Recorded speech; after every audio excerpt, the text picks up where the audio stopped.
Hey everyone, it's Horror Free For All, and I hope you're doing well today. I have a movie review from the 1990s that's a part of the Tales from the Crypt film franchise. If you haven't seen my first review of these, where I covered Two-Fisted Tales, the movie from 1992, this is a part of a series that I'm doing where I'm watching all the Tales from the Crypt associated movies, and I'll be doing a ranking at the end. So stay tuned for that. But for this review, we're going to go with the 1995 film directed by Ernest Dickerson and written by Ethan Reif, Cyrus Voris, and Mark Bishop. And the film in question is Demon Knight. Now, Demon Knight, by and large, seems to be the most popular Tales from the Crypt movie, and at least in terms of the modern audience that talks about Tales from the Crypt. This one has a fun story behind it and all that, but the reason why I think this one lives on, and after watching this, is because it legit feels from start to end like an hour and a half long Tales from the Crypt episode. The attention to pay respect to the show that it is trying to be a part of is incredible, and something that other films of this little franchise of sorts fail to kind of capture in an impactful way. And this film is just so much fun. Off the bat, if you have not seen Demon Knight, you really should. So, a fun little backstory about this film here. The script for Demon Knight was written in 1987, I think by the original writers, Ethan Reif and Cyrus Voris, and it changed film studios for many years. Like, it bounced, I think, to Charles Band Full Moon Feature Studios. I think at one point Paramount or something owned it. I forget the exact details, but it was in a bunch of different studios' hands to get made, and everything just kind of fell through for a while for this movie. But once the success of the Tales from the Crypt show happened on HBO, it seemed like Robert Zemeckis and a bunch of the main guys producing the show started gathering up movie scripts in an idea to kind of make a film trilogy for Universal for the franchise. And Demon Knight was one of the three that they gathered up. The other two were films that actually got canceled. And one of the films is teased in the very ending of this movie once the credits are done rolling. One is called Dead Easy, also known as Fat Tuesday. That was supposed to be the second film, never got made. And then there was a third film called Body Count, also known as Redneck Frank, that never got made as well. So making this the first and only movie of this original intended trilogy they wanted to make to actually get made. As you can see here, Bordello of Blood was the second movie they made in this little franchise, and that has its own wild story, and it also associates two other horror movies from the 90s that you wouldn't think to include here. But we'll get into all that once we get to it. But for Demon Knight's case here, go check this out if you haven't seen it. The story behind it's really fun. The acting ensemble is really cool. You have people like Billy Zane, William Sadler, Jada Pinkett Smith, CCH Pounder, Thomas Hayden Church. A lot of mainstays in 90s media are in this film. So go check this out. It has a pretty decent cast and a fun story to boot. So let's get into the plot overview without giving too much away. So this film starts off with the iconic Tales from the Crypt opening that we saw on that old show. And once the opening is done, it starts off in like a cold open way where you see this woman covered in blood, and she is in her underwear and she's talking on the phone about just killing this man. And then she gets butt naked and goes into a bathtub to take a bath. And the man she just killed comes out with boiling skin and is trying to get revenge. But it turns out it's the Crypt Keeper filming a movie, and he's yelling cut and making some funny jokes at the actors. And then he tells us, the audience, that he's been working on his first full-length feature, and he's hoping to win a bunch of awards. And the film is known as Demon Knight. So when the story kicks on, it starts off with two cars barreling down a desert road in like Arizona or something. There's one driver who's played by William Sadler. His character is known as Breaker. And the other guy following pursuit is this guy in kind of like a cloak and a hat named the Collector. And they're driving down this road, and they end up getting into a massive collision. And this man named Breaker has to scurry off and seek refuge in a nearby town, leaving behind the collector in a bunch of flames, essentially. And Breaker has this weird symbol on his hand that has some stars that might be kind of a nod to a constellation or something that you find out later in the film. But once he gets into town, he tries to hijack another car, but catches the attention of this young kid who has a bunch of adults nearby, and it kind of spooks the man, and he decides to run off to this halfway house of sorts that's run by a very lovely woman and her, I guess, niece, played by Jada Pinkett Smith. And Jada's character is Jerry Lynn, and she's pretty much the third main character of the movie. And Jerry Lynn has like this troubled past, and she's ended up working for her aunt's, run down halfway house in the middle of nowhere because she has no other options in life. And Breaker sees this, I guess, postal worker that has like a drinking problem, and that character, I forget his name, but he was in a bunch of who's the director I'm thinking of? Joe Dante movies. Why can I not remember his name? People, please let me know down in the comment section. But yeah, he's playing the postal worker, and he has a drinking problem, and he's getting to know some of these locals, and he's sitting down having conversations with a bunch of people that come in and out of the halfway house. You have Thomas Hayden Church. He has a character who is kind of like a wise ass, and he has a thing for this prostitute chick. There's, two police officers as well that come into the story later on that know everybody. So it seems like a small town that gets along, just because there's not a lot of people there. Well, meanwhile, at the crash site, these two police officers find the collector, and the collector says that, hey, this man that escaped, he has something of mine. And the cops are like, okay, this is a weird story, but come with us and take us to where you think he might be. And throughout some exploring, they finally end up at the halfway house, and the collector's there with the police, and they have this wild story to share. And Breaker's like, don't believe this man, he's evil, you got to trust me. But the alcoholic mailman has saw Breaker stash something that we learn ends up being a focal point of the story. It's this key, and the key might have a biblical meaning that goes back to the beginning of time and back to the Genesis of the Bible. Yeah.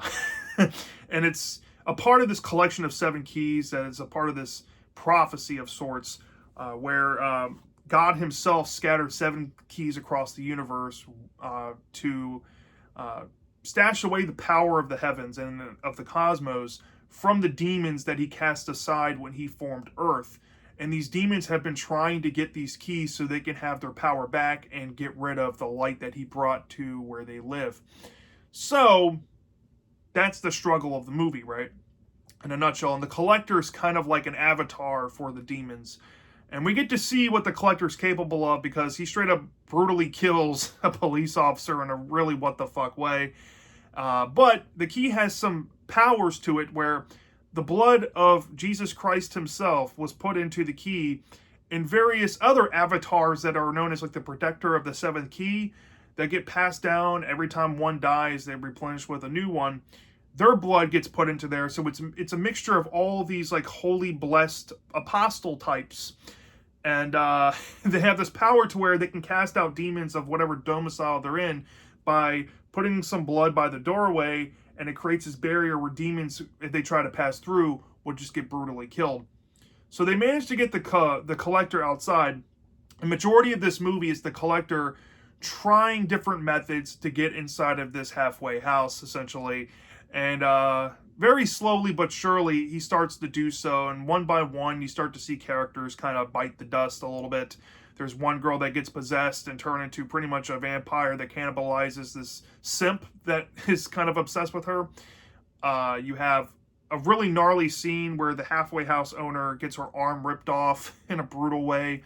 Yeah, you have some scenes where you see people get ripped apart, see their bodies mutate and morph. And also, the collector is also able to raise his own demons from his own blood out of the earth himself, right?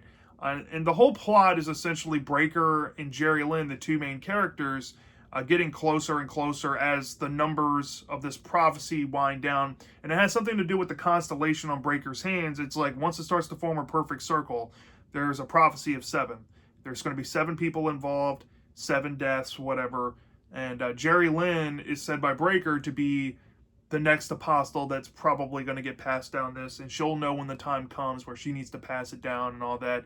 And he basically gives her what she needs to be able to handle the collector, and something may or may not happen with that, and then we get the ending resolving Jerry Lynn's story, essentially, where she is pretty much the only survivor of the whole story. So, not giving too much away there, I know I kind of spoiled a key plot point. That's all you really need to know about the main story of Demon Knight, and there's some sequel bait on there too to kind of chew on. And then the ending has the Crypt Keeper on Hollywood Boulevard stepping out for a red carpet event. And there's a fun little skit with him in a guillotine, let's just say that. And then the movie closes out on the Tales from the Crypt credits, and then goes into normal credits and runs it out. And then at the very end, there's a sneak preview or a mention of what the next film is going to be, which never happened. That was called Dead Easy. So yeah, Demon Knight as a movie, I can't help but think of the lost potential that these original 3 movies would have had together given everything else we got after this. I've never read the Dead Easy script or the Body Count script, and apparently recently the Dead Easy one was like table read by the intended actors of it for charity, and I wish I can have an audio file of that just to listen to it and see what the story was about. But the fact this one got chosen, I can totally see why. For this being written in 1987, for this not existing in the EC Comics, yes, if you didn't know, Demon Knight was not based on any story from the EC Comics associated with Tales from the Crypt. This was a very fun story. It does have a lot of that Full Moon Features vibes going on, especially around this time in filmmaking from Charles Band. It felt like a straight-to-video concept, but somehow it got put into a bigger franchise and had a lot of great practical gore, and it had a great music soundtrack. It had a great ambiance, filmmaking ability behind it, and it had a oozing atmosphere of the Tales from the Crypt show. Now, here's the thing, right? On objective positives, the main thing that I can get across first and foremost is the fact that if you're going into this expecting a Tales from the Crypt movie based on that iconic show, this feels almost identical to the episode setup from that show, and it feels like an honorary episode to the point where it has so much charm going for it off the bat for that reason. Now, if I'm basing this on an objective sense of like, is this a good movie without the Tales branding? For 90s standards of horror, sure. I would still say that's a thing. I've heard some people criticize Demon Knight. If you took away the Crypt branding, it's not that good. I can kind of see it, but I also disagree because you put this up majority of the 90s horror films that are mostly thrillers or straight-to-video stuff or really cheap, low-budget legacy movies, and you compare it to this one looks very good in comparison. So, yeah, but I have a lot of positives. I already kind of mentioned them there. The acting performances were electric in this movie. Billy Zane playing the collector, you would not think would work. I mean, I've seen him in movies like Titanic and The Phantom. I think The Phantom is one of the most underrated pulp movies ever made. He's a great, phenomenal talent, and it sucks to see where his career ended up over time. He took a lot of bad roles and did a lot of weird choices in his career. But around this time, he was amazing. And in this film, playing the main villain, he rules. He's absolutely awesome. And I really loved seeing William Sadler play another character in the Tales from the Crypt franchise. He is so great in pretty much everything I've ever seen him in. I've never seen something I did not like from him, personally. At least in terms of performances. And him playing Breaker as some, like, apostle that has a long history back to the crucifixion of Christ, and there's some flashback elements. There's just so many intriguing things about this Breaker character, and Sadler kind of helps make him intriguing by, you know, the way he carries his emotions and how he I guess he invented the character in his mind. It's it's kind of like an art form to see. And Jada Pinkett Smith, I think, definitely delivered her best acting performance I have ever seen her give in anything that I've seen personally in this movie. She was fantastic. And that goes to everybody else. Even the supporting cast were all entertaining to a degree. They all played their characters very well. There's some sad, emotional moments in terms of the plot. You know people have to die. There's some legitimately big stakes going on with all these characters. And at a certain point, they all know that their time is limited because there can only be one to live on. And it's kind of like a tragedy or something very similar to it. I don't know, something about this that you're not going to expect going into it, especially in terms of emotions. And let me tell you this right now. There is some gratuitous nudity in here. If you're like a skin fan in horror films, there's plenty of that in here for you. There's some sleazy moments if you like that stuff too. I mean, this is Tales from the Crypt. Come on. It kind of invented the schlocky horror genre in itself. But yeah, that's in there and that's fun to see. But the gore in this movie, you would not expect the practical effects to be this good, but holy fuck, man. The practical effects in this movie absolutely rule. And that includes the creature designs, the demon looks and all that. Everything looks fantastic. It's all practical. There's very minute CGI, and when it's there, it's to kind of showcase how these demons die, which I did skim over because I don't want to give too much away, but there is a mechanism of how these survivors of sorts figure out how to kill the demons, and it's taught by Breaker, where you can kill them one of two ways. You can kill them with the safety portal with the blood, like I mentioned, or you can straight up just eliminate their eyes. If you shoot something into their eyes, it frees their soul, and when that happens, some CGI green lightning comes out, which is kind of funny. But other than that, there's so many positives with this movie. I really struggle finding negatives with it, but there are some pronounced ones that I just cannot overlook, sadly enough. The first one is when it comes down to how the collector has abilities and stuff, the plot never really explains what the collector is. I mean, it's implied that he's some demonic apostle that's like the counterbalance of good and evil. If you've ever read Animorphs or heard the story of, what is it, Krayak and I guess the Elemist, it's very much like that. Where you have the good struggling with evil for all eternity. I get that sense, but his abilities really just kind of verge into plot contrivances. Like, he has psychic mind-reading abilities. He can transport his sentience like he's Freddy Krueger into people's minds. He can put himself into comics outside of this portal. So how does the portal work? Is it just a physical thing he can't pass through? What are you trying to do? I mean, there's some things about having a cross that weirds him out a little bit. Obviously, touching Christ's blood is a holy artifact, and I'm guessing holy water would too, like a vampire. He has like vampire attributes for some reason, and it just doesn't really make much sense. There's some things about his character that need to be more fleshed out and less just thrown into the film, in my opinion.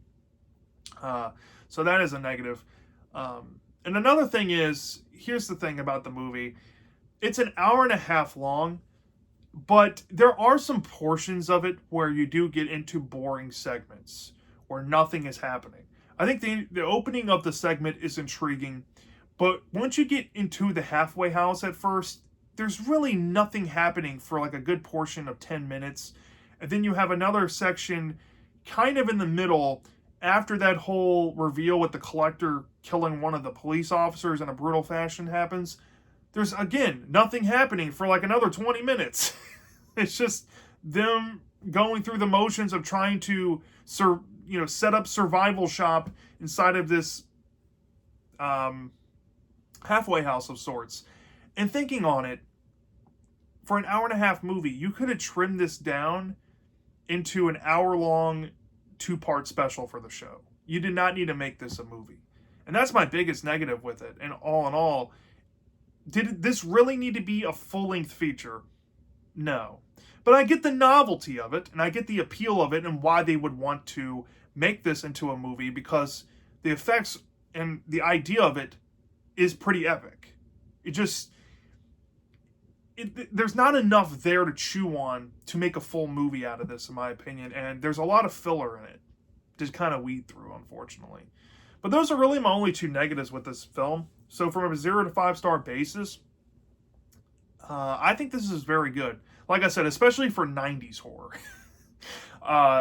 This is above average, but not quite all the way. To me, average is like a 3.5, 3.75, around that.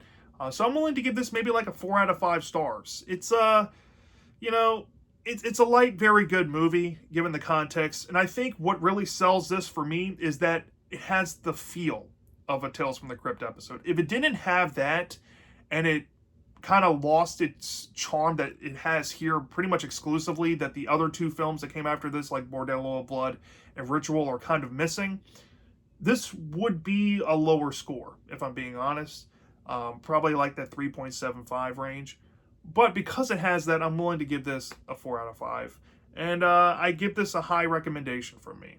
Go check this movie out if you haven't seen it. If you're a fan of Tales from the Crypt and you've only ever seen the show, or maybe you love the EC comics and you've never tried the show or the films before, or maybe you've just been curious about some 90s horror movies, this probably will itch a scratch for you. So yeah, that's my thoughts on Tales from the Crypt presents Demon Knight. Let me know down in the comment section if you've seen this movie before. Do you love this? Do you hate this? I'm dying to know. And I'll see you next time.